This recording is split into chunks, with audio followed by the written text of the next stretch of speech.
The goal of six-step isn't a perfect six-step, though that will happen. The goal is to learn how to move on the ground so you can create your own footwork. If you have watched six-step tutorials, you will notice that everyone does six-step a little different, and that is normal.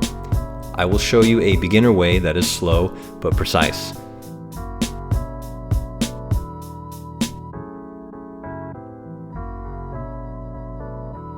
You also have to learn six-step both directions so you can change directions from any of these steps.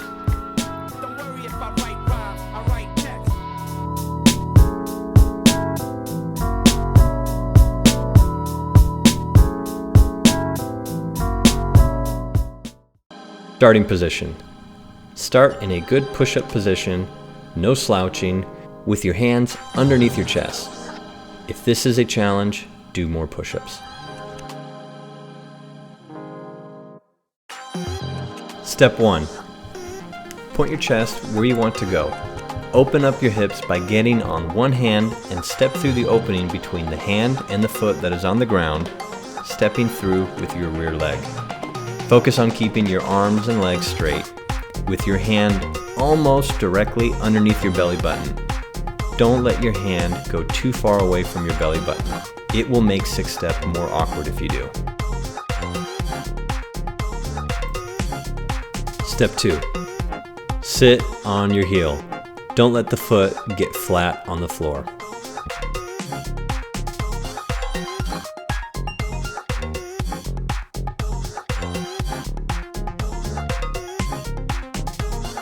Step 3.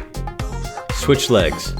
Try the easy way first, then add a hop and switch in midair once you're comfortable.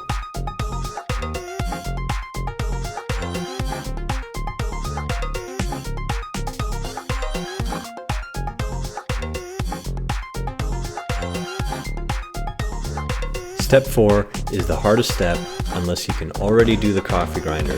Then it will be easy to you. You will slide your leg in a half circle.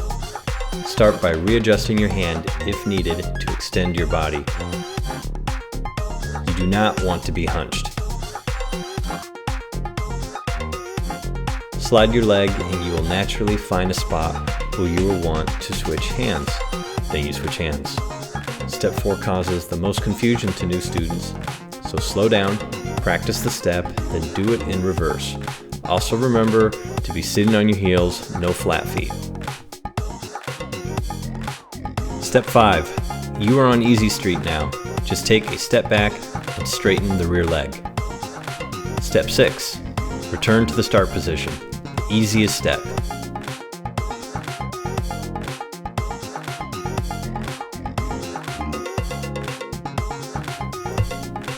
Common mistakes. You need feedback to improve your six-step, whether it's from a coach watching you or recording yourself to critique your technique. Watch for these mistakes in your six-step. Hand too far away from your body makes it awkward and difficult to hold. Hunched footwork makes your circle smaller when you fold over your legs. Slow down your six-step and think about keeping your body flat.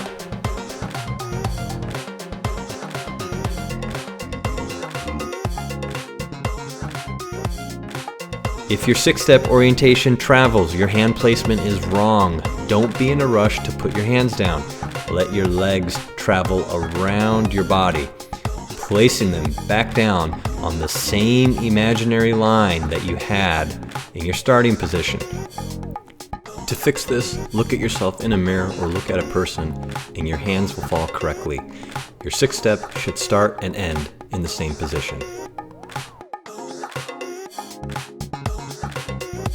Not doing enough repetitions. It will take at least 500 repetitions spread out over weeks to be comfortable with the move and execute it perfectly.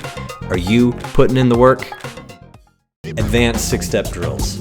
Practice the opposite direction. You will have a preferred direction, but practice your bad side concurrently with your good side. It's okay to favor your good side and practice that direction more, but always practice your bad direction also, so you can change up your footwork direction. The final step of footwork is if you can start, stop, and reverse six-step from every position. So start with the first step, stop, reverse it, then go the other direction, then do the first step, and second step, stop, reverse it, then perform it the other direction until you have started, stopped, and reversed sixth step from every step, both directions. Take your time, breathe, think about the move, don't rush.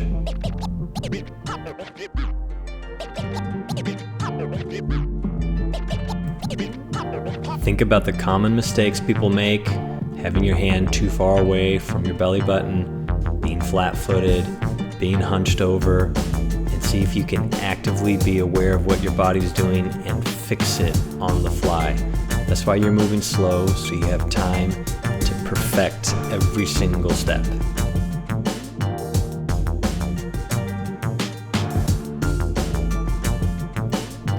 Right about now is when you're probably getting winded.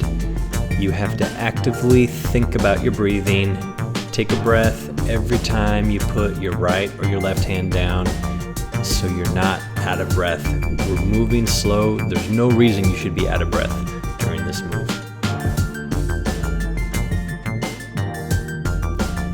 Awesome, you're almost done. The whole point of this is so you can start and stop your footwork at any direction, adding more variety to your footwork. The last drill is to build your footwork stamina and see if you can breathe while doing footwork. Surprisingly, a lot of beginners hold their breath and don't realize it, so do sixth step for 30 seconds, breathing every time one of your hands comes down to the floor, and emphasize it. If you are breathing properly, you can perform footwork much longer with the right breathing. Lastly, you should perform a minimum of 20 repetitions, both directions, while learning sixth step. If you want to master it quickly, practice 3 times a week, and you should have it perfected in about 2 months or less. So do the work, get the results, so you can start making your own footwork.